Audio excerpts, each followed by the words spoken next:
Wanita yang solihah itu bu, wanita yang taat kepada suaminya, nggak berani ngelawan sama suami. Ada nggak di sini yang ngelawan sama suaminya? Ada nggak? Nggak ada, lagi ngaji. Kalau udah pulang mah. Ini saya lihat potongannya ibu-ibu nih cantik-cantik kayak orang Palestina. Amin. Ibu-ibu bedanya tipis bu. Saya ke Palestina, orang Palestina itu cantik-cantik kayak orang Rawabuaya begini nih. Cuma bedanya tipis. Kalau orang Palestina hidungnya mancung, bibirnya tipis. Orang sini bibir mancung, hidungnya.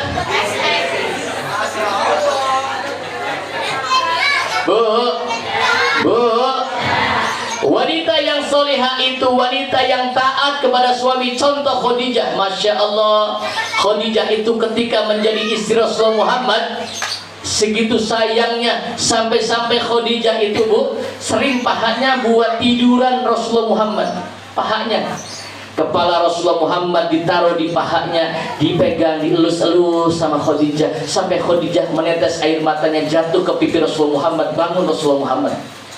Rasul bertanya, wahai Khadijah, kenapa engkau menangis? Apakah engkau menyesal telah menjadi istriku? Tidak ya Muhammad, aku bangga menjadi istrimu ya Muhammad. Dilus-elus. Ibu-ibu pernah suaminya tidur di sini?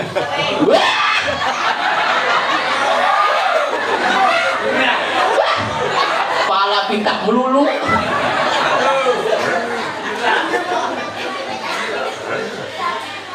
Waktu Rasulullah Muhammad naik ke Gua Hira, turun, gemeter, zamiluni Khadijah, selimuti aku. Diselimuti sama Khadijah, itu janda yang mengurusi loh bu. Selimuti aku, dipijitin sama Khadijah. Ibu-ibu pernah menjijit kaki suaminya?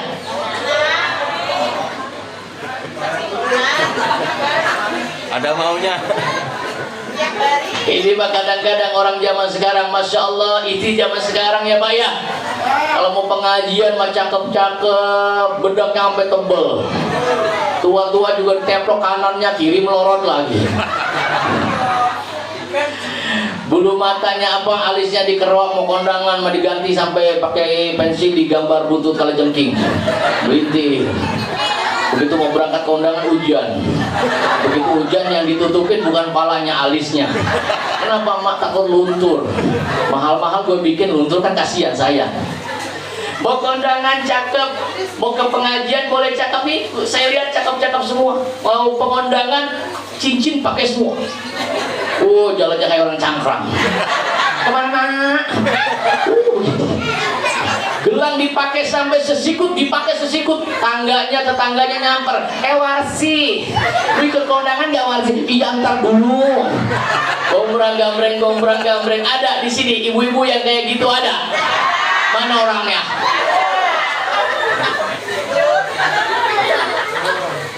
Ibu-ibu mah sombong pak, pakai kalung bandul kecil aja dilihat-liatin. Bapak-bapak bandulnya gede diumpetin. Nggak ada yang sombong. Bu, pengen anaknya jadi anak soleh, pengen emaknya jadi emak yang solihah. Amin. Jangan lawan sama suami. Sanggup? Woi, sanggup? Jangan ngomelin suami, sanggup?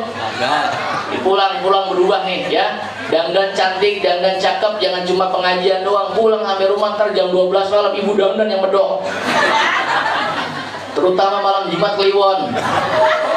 Ibu dandan tuh jam 12 yang medok, sholat 2 rakaat dandan yang medok. Bibir merah-merah, kurang merah kasih caos. Mata dihitem-hitemin ya. Terus ibu pakai mukena jangan dicopot. Lampu kamar matiin bu. Ibunya nongkrong di pojok pintu nongkrong. Insya Allah suaminya pingsan bu, cepat mati nih. Ibu bininya kapan dia pakai celananya? Coba 4.000. Yang bangun Masjidil Haram Nabi Ibrahim, yang bangun Masjidil Aqsa Nabi Ibrahim. 2 masjid yang disebutkan di dalam Al-Quran yang bangun sama manusianya Nabi Ibrahim alaihissalam. Maka apa tujuan Rasulullah Muhammad diisrakan oleh Allah dari Masjidil Haram ke Masjidil Aqsa? Pertama, agar Rasulullah Muhammad diperlihatkan kiblat pertama umat Islam. Bu, Bu, dulu ketika Nabi sholat belum menghadap ke arah Ka'bah. Para nabi, para rasul ketika sholat kiblatnya menghadap Baitul Maqdis. Dan dulu para nabi kiblatnya belum permanen, masih portable, dibawa kemana-mana. Kiblat Bani Israel itu namanya tabut. Wah, ini panjang lagi, ntar nggak kelar nih. Ya, saya setengah jam aja, Bu. Kalau di TV One saya cuma 13 menit. Di sini saya tambahin 2 menit. Jadi 15 menit cukup. Nanti saksikan saya tanggal 25 Maret, tanggal 13 Ramadan saya hadir di Damai Indonesiaku TV One jam 12.30. Ya, nonton tuh. Bukan kampanye, bukan. Ini sengaja saya kasih tahu biar ibu-ibu nonton. Ya.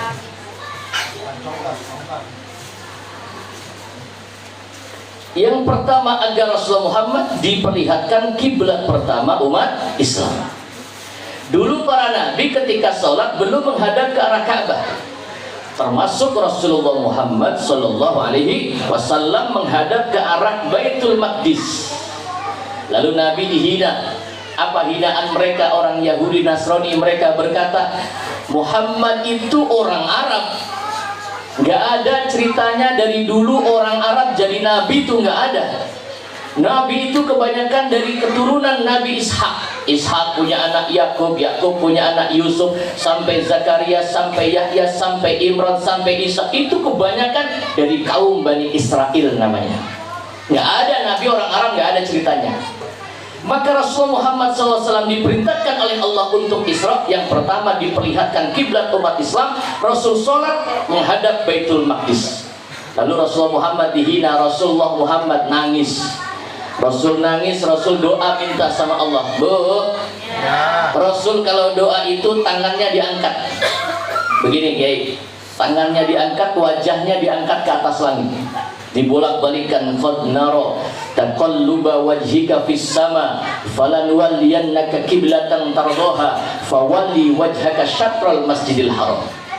Rasul minta kepada Allah, ya Allah, aku minta kiblat yang baru. Allah melihat Rasulullah Muhammad membolak-balikan wajahnya ke atas langit.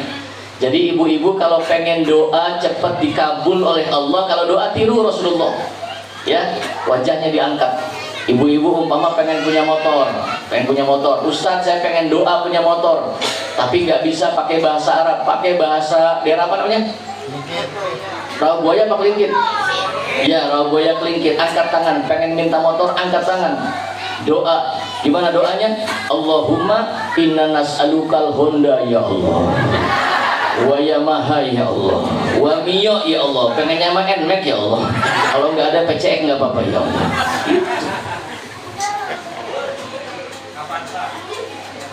Pengen punya mobil, angkat tangan, Allahumma inna nas'alukal Innova wa Avanza wa Xenia. Kalau enggak ada ya yang bak butut nggak apa-apa. Pengennya mah Pajero ya Allah. Dapatnya Pajero panas jago jero.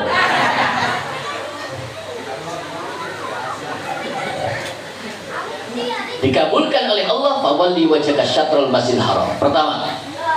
Yang kedua, Mas, ini story Mas, kurangin dikit Mas. Nah, yang kedua, mengapa Rasulullah Muhammad harus diperjalankan oleh Allah dari Masjidil Haram ke Masjid Aqsa? Yang kedua, agar Rasulullah Muhammad berziarah kubur. Kekuburannya siapa? Kekuburan yang bangun Ka'bah. Tadi siapa yang bangun Ka'bah? Nabi Ibrahim. Kekuburan yang bangun Masjidil Aqsa. Nabi siapa? Ibrahim. Nabi Ibrahim yang membangun Ka'bah, Nabi Ibrahim yang meninggikan Ka'bah, tapi kuburannya, makamnya tidak ada di Mekah. Kuburan Nabi Ibrahim adanya di Palestina, di sebuah bukit namanya Hebron, di wilayah tepi barat di Palestina. Saya berangkat ke sana, masuk ke kubur Nabi Ibrahim. Saya masuk ke kubur Nabi Ibrahim. Nabi Ibrahim itu Kiai dikuburkan di bawah masjid. Jadi kalau ada orang ribut-ribut haram hukumnya ada kuburan di depan masjid, Nabi Ibrahim kuburannya di bawah masjid. Nabi Daniel, Hizkiel, Nabi Luqman itu dikubur di bawah masjid. Ya, kuburan Nabi Ibrahim di bawah masjid. Ada di sana. Saya masuk, saya berziarah ke kubur Nabi Ibrahim. Nabi Ibrahim dikuburkan berjejer sama keluarganya. Ada Nabi Ibrahim, di sampingnya ada istrinya Nabi Ibrahim. Ada yang tahu siapa namanya? Siapa nama bininya Nabi Ibrahim? Namanya siapa? Woi, woi, siapa namanya? Kalau nggak tahu jawab. Istrinya Nabi Ibrahim pasti namanya Bu Ibrahim. Namanya Bu Ibrahim, karena bininya RT pasti dipanggil Bu. Bininya lurah dipanggil Bu. Bininya tukang urut dipanggil Bu.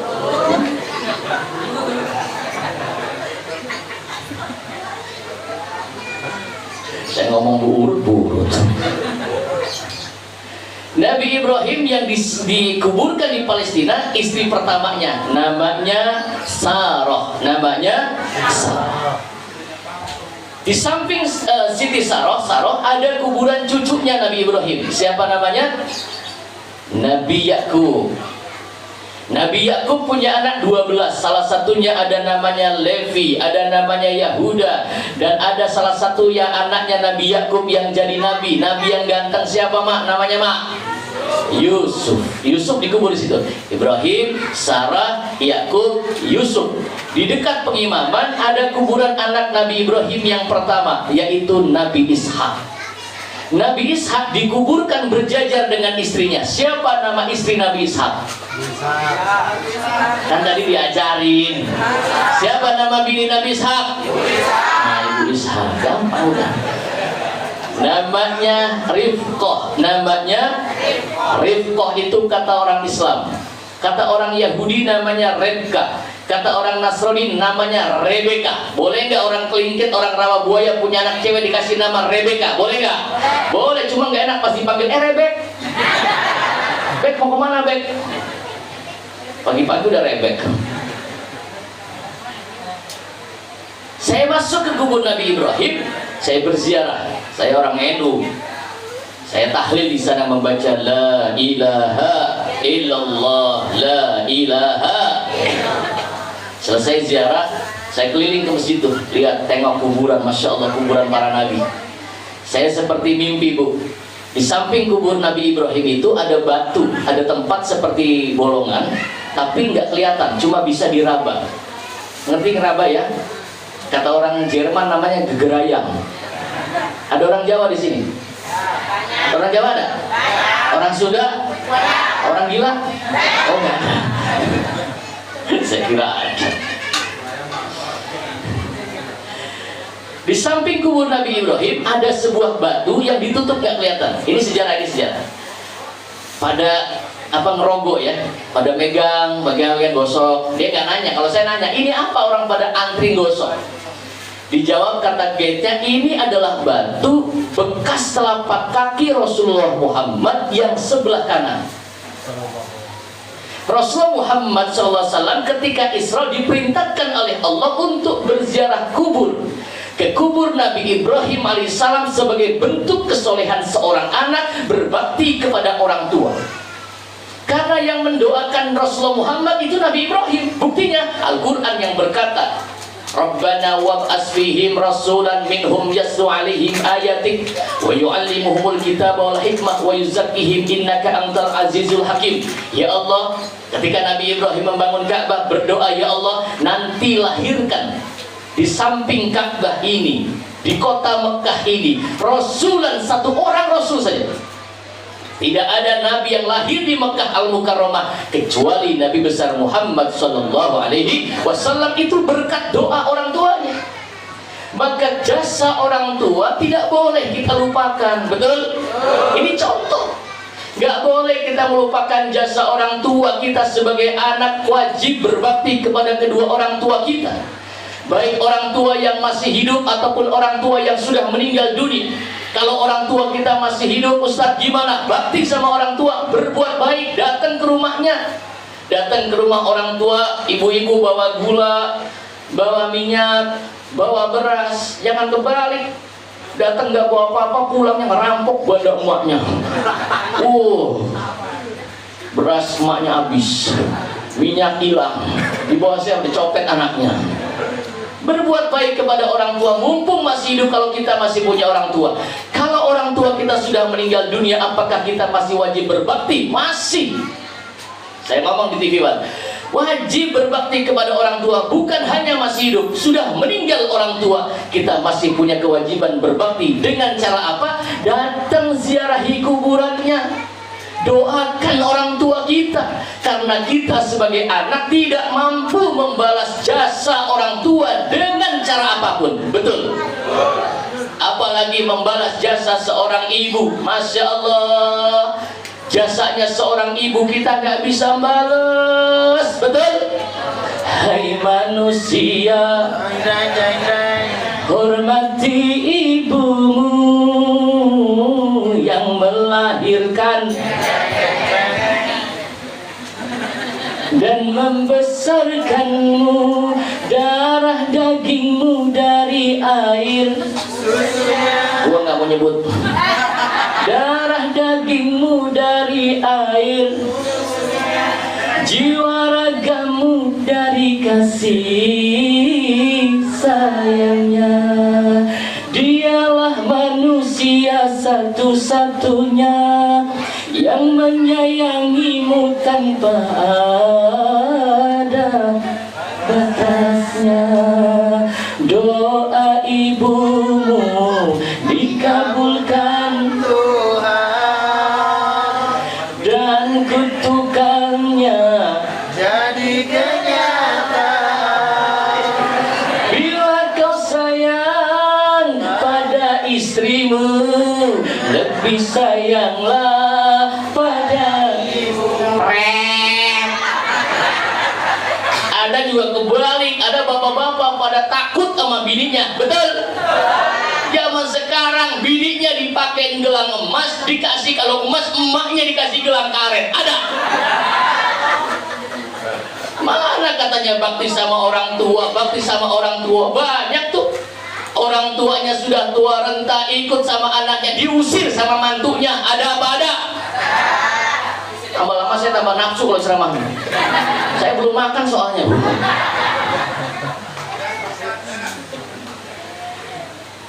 Jika kau sayang pada suami, lebih sayanglah bukannya gunung.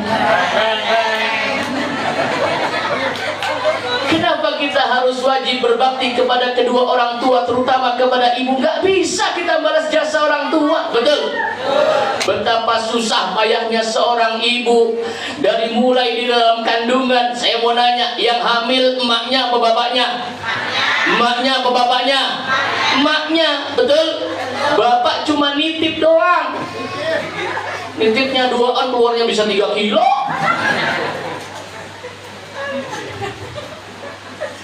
Saya mau tanya, yang hamil maknya apa bapaknya? Maknya ya Bu ya? Berat nggak Bu lagi hamil Bu? Berat. Masya Allah, wahnan ala wahnin. Ya Bu ya? Hamil besar, tambah besar, tidur mengkurap nggak bisa, miring udah kayak tikungan, tidur menangkarak udah kayak kuburan, ya kan? Mengkurap nggak bisa, susah payah orang tua seorang ibu melahirkan kita. Begitu sudah besar, dilahirkan anaknya, melahirkan seorang anak, perjuangannya antara hidup dan mati. Betul? Masya Allah, jangan ikut betul Pak, kayak ngerasain aja loh.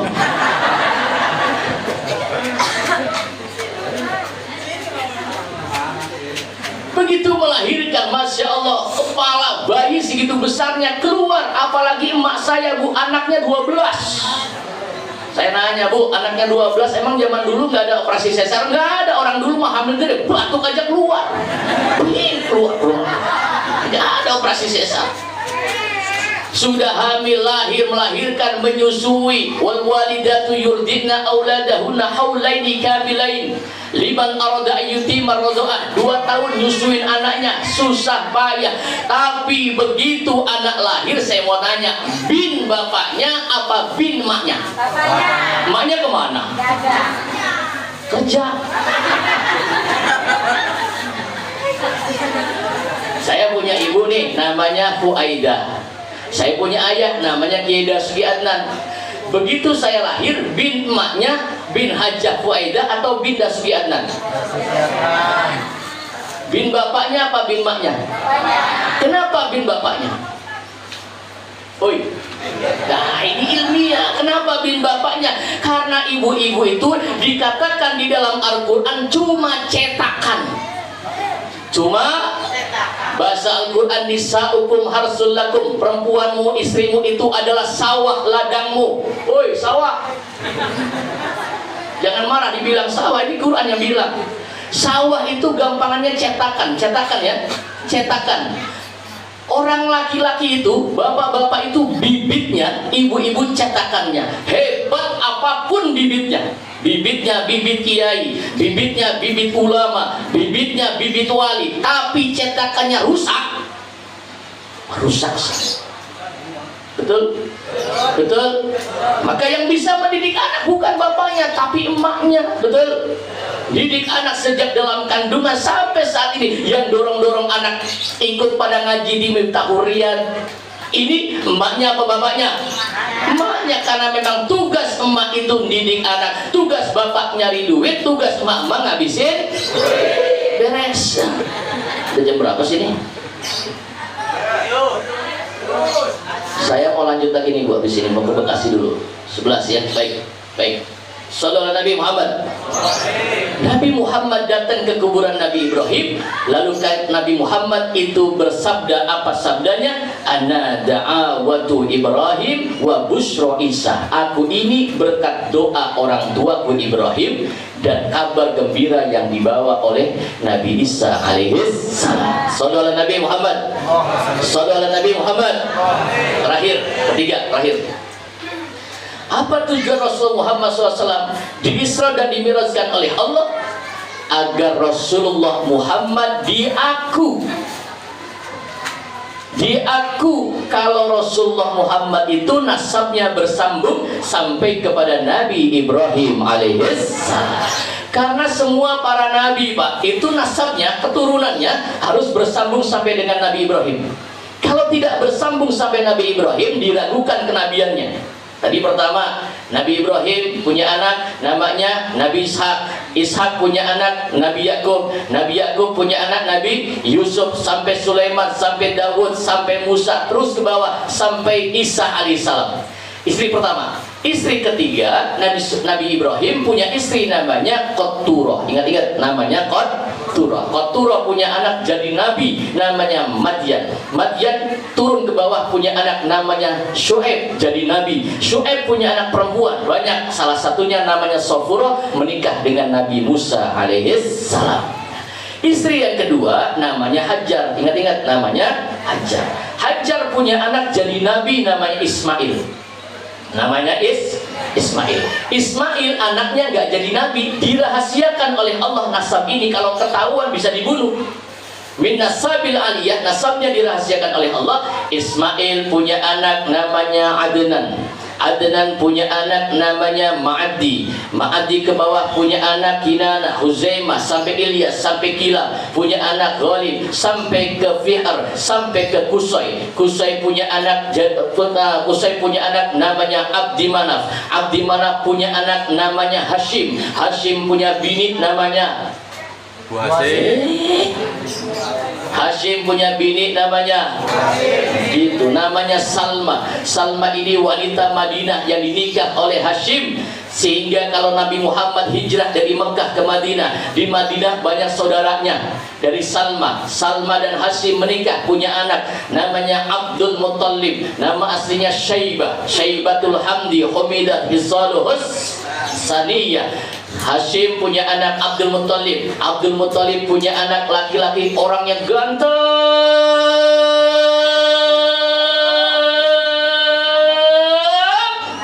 Aduh, Masya Allah. Orangnya ganteng, namanya Sayyid Abdullah. Siapa saja wanita laki-laki yang menatap Sayyid Abdullah pasti jatuh cinta, Bu. Siapa saja yang melihat dan menatap wajah Sayyid Abdullah pasti jatuh cinta. Mengapa? Karena di dalam dada Sayyid Abdullah sudah dititipkan oleh Allah nur cahaya Muhammad sallallahu alaihi wasallam. Dititipkan oleh Allah. Nah, waktu itu di Mekah ada dua wanita dari suku terhormat. Pertama namanya dari suku Zuhriyah. Wanita ini namanya Aminah, cantik luar biasa. Yang kedua namanya Ruqayyah. Ruqayyah dari keturunan dari Qusay. Ruqayyah punya kakak namanya Waraqah bin Naufal. Nanti Waraqah punya keponakan namanya Khadijah yang menikah dengan Rasulullah Muhammad sallallahu alaihi wasallam. Ini panjang. Nah, ini penting nih. Ruqayyah cinta kepada Abdullah, Aminah juga cinta kepada Abdullah. Sama-sama cinta. Dua-duanya sama-sama cinta kepada Sayyid Abdullah. Sampai Ruqayyah ngomong begini, Mas Abdullah, udah sih bang, kawin aja sama saya bang. Tapi Abdullah justru tidak memilih Ruqayyah. Yang dipilih oleh Abdullah adalah Aminah. Mengapa Abdullah memilih Aminah? Ini sudah diatur oleh Allah, skenario Allah. Karena nanti di dalam rahim Aminah akan dititipkan janin seorang nabi yang punya julukan Al-Amin, maka emaknya namanya harus Aminah, wanita yang menjaga amanat Allah. Ayahnya namanya Abdullah, seorang yang menghambakan dirinya, benar-benar menghambakan dirinya kepada Allah. Maka di dalam Al-Quran, subhanalladzi asra bi'abdihi, Nabi Muhammad adalah seorang yang betul-betul menghambakan dirinya kepada Allah. Abdullah dan Aminah menikah, punya anak, jadi nabi, namanya Muhammad sallallahu alaihi wasallam. Ruqayyah nggak dipilih sama Abdullah, Ruqayyah memilih Aminah. Ruqayyah aja nggak dipilih, apalagi Wati'ah. Nggak akan dipilih. Dah, ada namanya Wati'ah, ada. Menikah Abdullah dengan Aminah, hamil Aminah, Abdullah berangkat berdagang ke Syam. Sampai di tengah jalan Abdullah wafat, meninggal dunia di dalam kandungan Rasulullah Muhammad dalam keadaan yatim. Bu, ini penting. Usia hamil besar, Aminah melahirkan. Diasuh usia 15 hari, diasuh oleh Bani Sa'diyah. Dibawa ke Bani Sa'diyah. Usia 5 tahun Rasulullah Muhammad mengalami pembedahan dada yang pertama. Dibelah dadanya usia 5 tahun. Usia 6 tahun dikembalikan kepada ibunya. Usia 6 tahun ibunya wafat, meninggal dunia. Enggak punya bapak, enggak punya emak.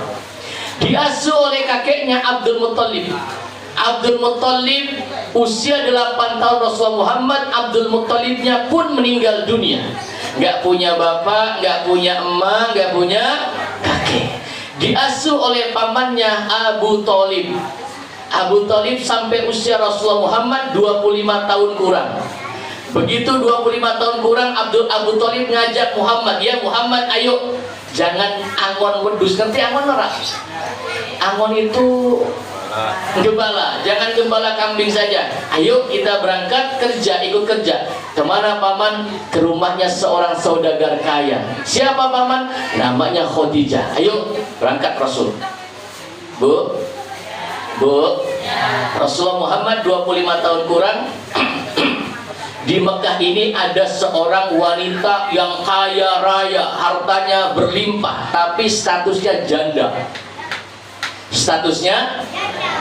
Janda 2 kali, namanya Khadijah. Khadijah ini dipersiapkan oleh Allah untuk menjadi istri Rasulullah Muhammad sallallahu alaihi wasallam. Khadijah ini bu lagi mau jadi istrinya Nabi. Khadijah tidur. Begitu tidur Khadijah mimpi. Ibu-ibu pernah mimpi enggak? Bu, pernah mimpi enggak? Kalau ibu-ibu mimpi itu kata Nabi, la tabqa minan nubuwah ay ar-ru'yatus shadiqah. Tidak ada yang tersisa daripada ilmu-ilmunya para nabi kecuali mimpi-mimpi yang baik, mimpi-mimpi yang benar. Itu ilmu para nabi yang masih ada hingga saat ini. Jadi kalau ibu tidur terus mimpi ketemu sama bangsa jin merkayangan, elailu, banaspati, gendrut, tetek, kemamang, wewe, besi, serani, pocong, suster, ngesot, sundal. Nah, mimpi yang kayak gitu, ibu-ibu bangun dari tidur, terus ibu menghadap ke arah kiri, ngeludah, cok, ngerti ngeludah? Ngeludah, cok, tapi lihat dulu ada suaminya enggak? Ntar lu ngeludah aja sama suami, ludahin. Kalau mimpinya mimpi baik, menghadap ke arah kanan. Menghadap ke arah kanan, ibu mengucap syukur, alhamdulillah ya Allah, mudah-mudahan mimpi saya jadi kenyataan. Khadijah mimpi. Apa mimpinya Khadijah? Mimpi melihat matahari yang besar masuk ke dalam rumahnya, cahayanya terang benderang sampai cahayanya menerangi seluruh alam. Sallallahu alaihi Nabi Muhammad. Khadijah bangun dari tidurnya, datang ke rumah pamannya namanya Waraqah bin Naufal, ahli takwil mimpi. Dia ketok pintu Khadijah, tok tok tok tok. Paman, nyaut ngapa pak? Paman, siapa di luar? Saya paman Khadijah. Ada apa paman? Aduh paman, ada apa Khadijah? Aduh paman, saya tadi malam mimpi. Apa mimpinya Khadijah? Aku mimpi tadi malam, mimpi melihat matahari besar masuk ke dalam rumahku, cahayanya terang sampai menerangi seluruh alam. Takwilkan mimpi saya ini paman. Dibukalah kitabnya, kitab takwil mimpinya oleh pamannya. Pamannya kaget menjerit, Khadijah! Nyaut ngapa mah? Khadijah! Jah! Udah makan belum Jah?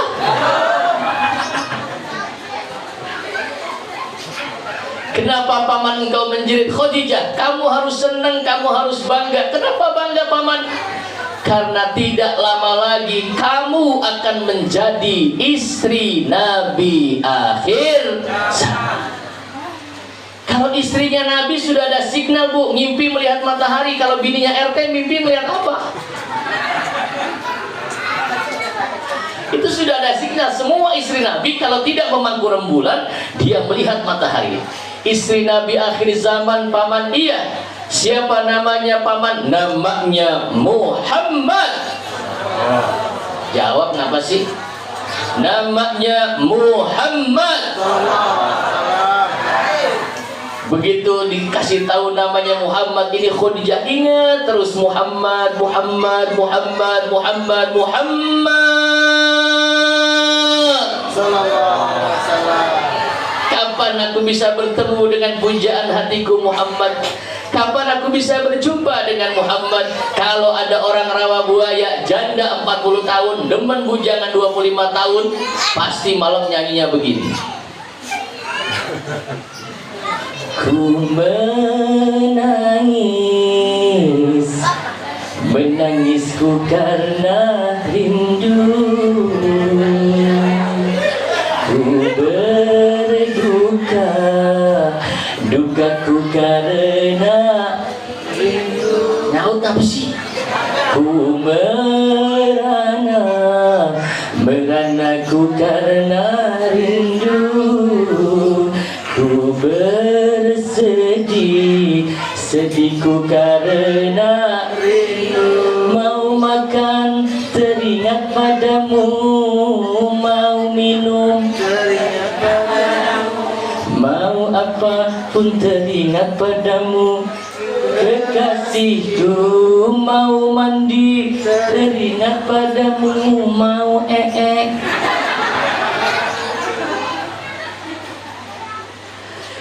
Usia Khadijah 40 tahun kurang, Rasul Muhammad 25 tahun kurang, dibawa oleh pamannya. Ayo Muhammad bekerja di rumah Khadijah. Sampai di rumah Khadijah, kata pamannya, kamu tunggu di luar, aku yang masuk.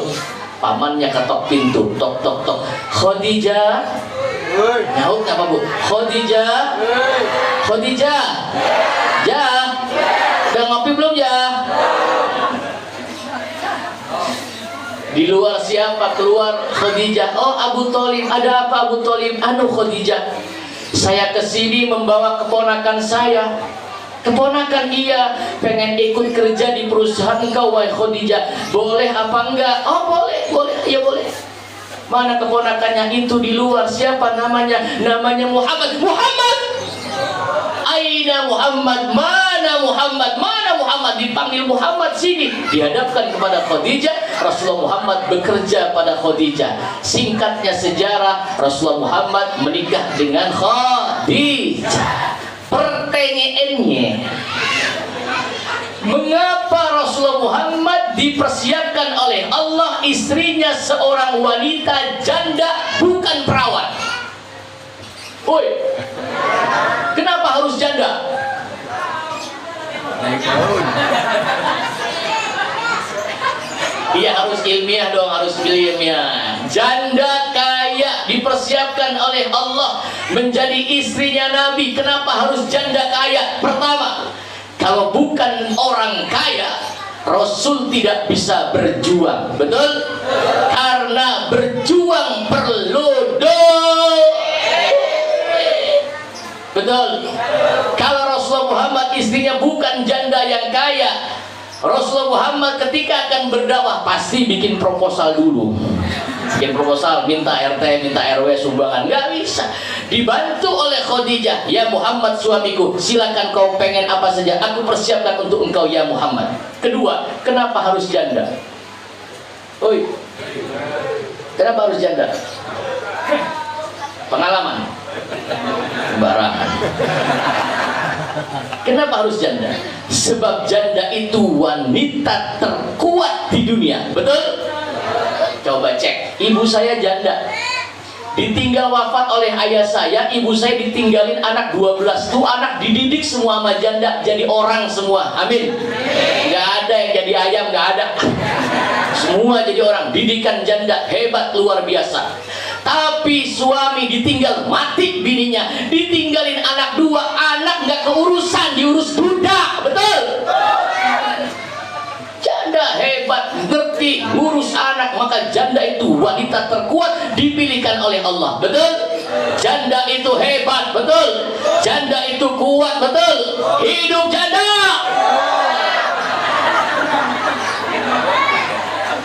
Jangan bilang coblos janda.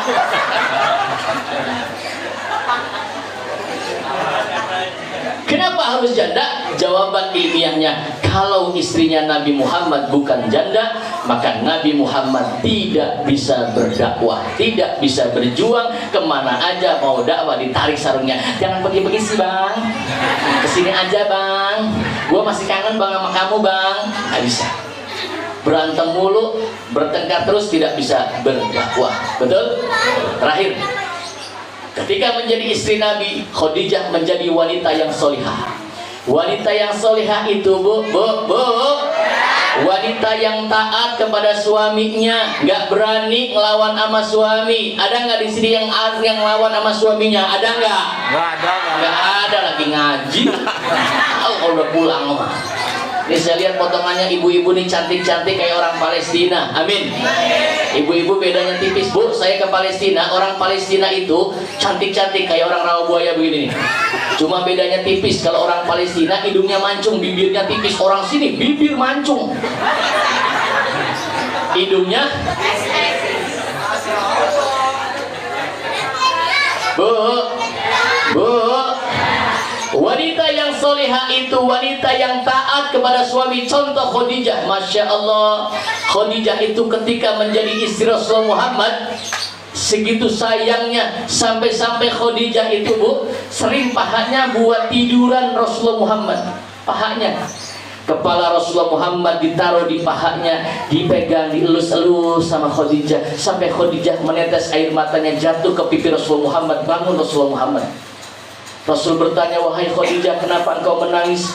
Apakah engkau menyesal telah menjadi istriku? Tidak ya Muhammad, aku bangga menjadi istrimu ya Muhammad. Dielus-elus. Ibu-ibu pernah suaminya tidur di sini?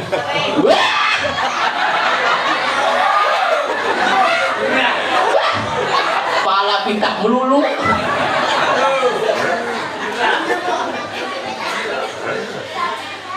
Waktu Rasulullah Muhammad naik ke Gua Hira, turun gemeter, zammiluni Khadijah, selimuti aku. Diselimuti sama Khadijah. Itu janda yang mengurusi loh bu.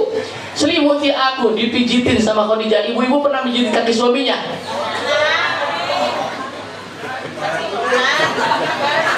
Ada maunya. Ini mah kadang-kadang orang zaman sekarang, Masya Allah, itu zaman sekarang ya Pak ya. Kalau mau pengajian mah cakep-cakep, bedaknya sampai tebel. Tua-tua juga teplok kanannya, kiri melorot lagi. Bulu matanya apa, alisnya dikerok, mau kondangan mah diganti sampai pakai pensil digambar buntut kalajengking. Belintir. Begitu mau berangkat ke undangan hujan. Begitu hujan yang ditutupin bukan palanya, alisnya. Kenapa mak takut luntur? Mahal-mahal gue bikin luntur kan kasihan saya. Mau kondangan cakep, mau ke pengajian boleh cakep nih. Saya lihat cakep-cakep semua. Mau pengondangan cincin pakai semua. Jalannya kayak orang cangkrang. Kemana? Gelang dipakai sampai sesikut, tetangganya nyamper. Warsi, wih ke kondangan gak Warsi? Iya antar dulu. Gombrang gambreng ada di sini. Ibu-ibu yang kayak gitu ada. Mana orangnya?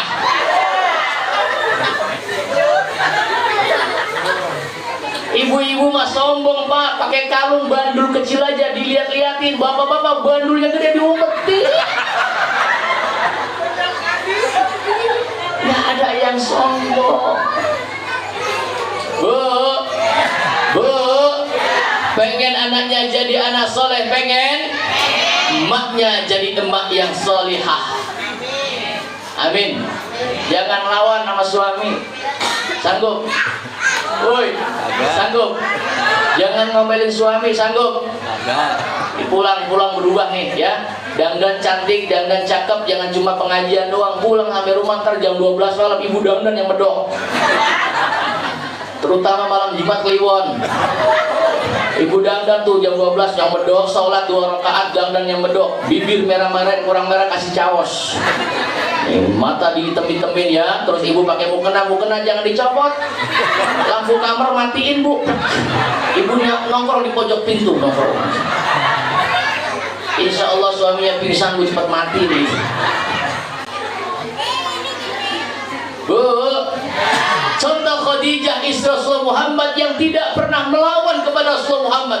Bahkan satu-satunya wanita yang mendapatkan salam langsung dari Allah adalah Khadijah.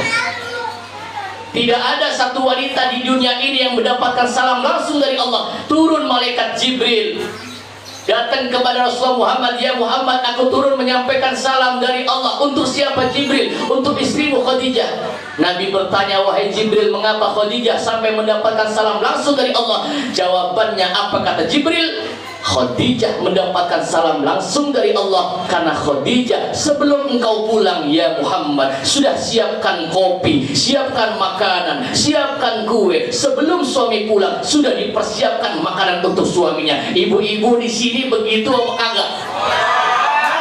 Begitu apa enggak? Boro-boro suami pulang kerja dia enak-enakan aja main TikTok.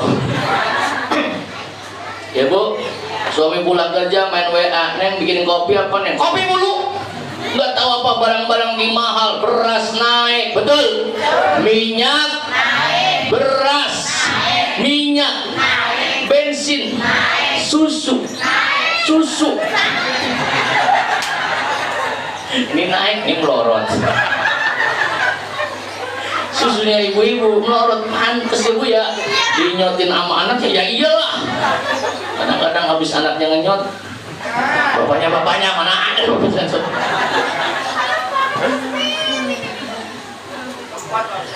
Bu, contoh Khadijah, wanita terbaik yang menjadi suri toladan untuk kita. Masya Allah, Khadijah itu bu, kalau suami pulang datang nih dipanggil dengan sebutan yang indah di dalam kehidupannya. Masya Allah, begitu Rasulullah Muhammad pulang, Khadijah manggil Ahmad ya Habibi, Ahmad ya Habibi, Ahmad ya Habibi, ya Habibi, salam alaika, salam alaika. Dipanggil dengan panggilan yang indah, Ahmad ya Habibi. Ibu-ibu juga umpama punya suami namanya Darto, panggil tuh Darto mau pulang, ibu pegang kan pintu, panggil Darto iya Habibi, Darto iya. Udah nyaut aja, nyaut. Darto iya Habibi, ya Habibi, Darto. Panggil suami dengan panggilan yang indah. Ini panggil suami Evita. Suaminya dipanggil nggak denger, gudeg lu ya. Bu, orang yang berani melawan kepada suami tapi tidak akan masuk surga. Pengen masuk surga? Pengen? Pengen anaknya jadi anak soleh? Pengen? Hargai, hormati suami. Aduh Pak Ustadz, saya pengen bakti kepada suami Pak Ustadz, cuma suami saya tuh nggak pernah ngerayu. Ngerayunya pas pengantin baru doang. Kalau pegang tangan saya aja lagi pengantin baru Ustadz sampai mesra. Dipegang tangan saya lagi pengantin baru. Neng, ayo ngapa Neng? Suami saya ngerayunya begini. Andaikan matahari terbit dari barat, tak akan goyah cintaku kepadamu. Kata bininya, apaan sih bang? Pegang lagi. Apapun yang terjadi, aku tak peduli, rela ku mati demi dirimu Karmin. Ibu-ibu kalau suaminya ngomong begitu, jawab, bang, jangan kau ucapkan cinta, ku tak mau mendengarnya, aku sudah tak.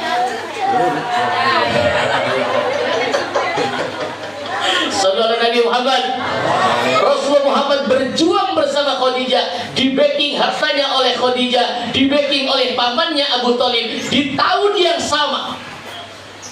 tahun yang sama istrinya Khadijah meninggal dunia, disusul oleh pamannya Abu Thalib meninggal dunia, lahir dalam keadaan yatim. 6 tahun ibunya meninggal, 8 tahun pamannya meninggal. Usia Rasulullah Muhammad 47 tahun, pamannya meninggal, istrinya meninggal. Rasulullah Muhammad nangis, ya Rabb, begitu berat ujian yang engkau berikan kepadaku ya Rabb. Rasulullah Muhammad nangis, ditegur oleh Allah, ya Muhammad, jangan kau menangis, jangan kau bersandar kepada manusia. Manusia pasti mati. Bersandar kepada Allah Subhanahu wa ta'ala. Allah tidak akan mati dan Allah tidak akan rusak. Rasulullah Muhammad diperjalankan oleh Allah, diperlihatkan sebagian daripada kebesaran-kebesaran Allah, lalu Allah berikan solusi dalam menghadapi masalah. Rasulullah Muhammad diangkat naik, mendapatkan perintah sholat 5 waktu. Ketika Rasulullah Muhammad menghadapi masalah-masalah kehidupan, maka Allah berikan kunci solusi jawabannya, sholat. Allah perintahkan sholat. Allah perintahkan sholat, jawabannya wasta'inu bis sabri was salah wa innaha lakabiratun illa 'alal khashi'in.